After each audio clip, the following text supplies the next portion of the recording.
السلام علیکم، پروفیسر ریاض بلوچ ویڈیو کے ساتھ حاضر خدمت ہوں۔ میری کوشش یہ ہوتی ہے کہ ایسے موضوعات پہ بات کی جائے جو علمی ہوں، جس میں معلومات ہو اور جس کو سمجھانے کے لیے یا جس کو خود بھی سمجھنے کے لیے جو ہے کوئی ذات کا فائدہ نہ ہو بلکہ پوری سوسائٹی کا فائدہ ہو، عام لوگوں کا فائدہ ہو، عام عوام کو فائدہ ہو۔ آج سوشل میڈیا کی جو یلغار ہے اس کے اندر ٹک ٹاکرز، یوٹیوبرز اور بہت ساری جو ہے وہ دنیا موجود ہے، اور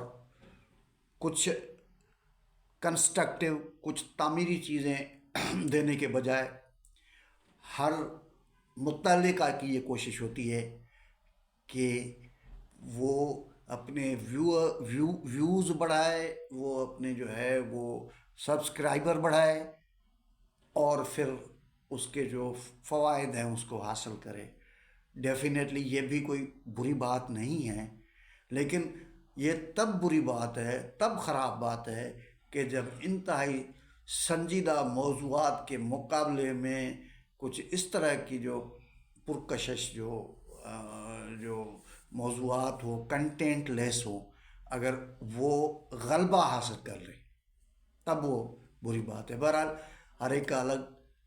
ویو ہو سکتا ہے، ہر ایک کا اپنا خیال ہو سکتا ہے۔ جو میرا خیال ہے وہ میں نے آپ کو شیئر کیا، لیکن جو آج جس بات کی میں نشاندہی کرنا چاہتا ہوں یا آج جس موضوع پہ میں بات کرنا چاہتا ہوں وہ بہت اہم موضوع ہے۔ یوں سمجھ لیجئے کہ اس موضوع کے ساتھ جو منسلک شخص ہیں اس نے دنیا کو معاشی نظام کے حوالے سے، سیاسی نظام کے حوالے سے ایک نیا راستہ دیا، ایک نیا رخ دکھایا اور ان کو بتایا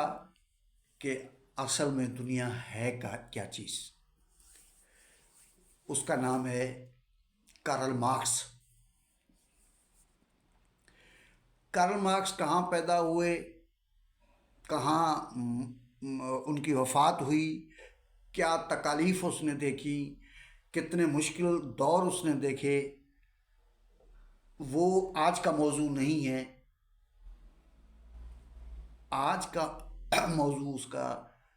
صرف یہ ہے کہ اس نے دنیا کو نیا راستہ کیسے دکھایا۔ وہ 1848 میں انہوں نے ایک بک لکھی، ایک نوجوان فلسفی کے طور پہ، اور اس بک کا نام کمیونسٹ مینیفیسٹو ہے۔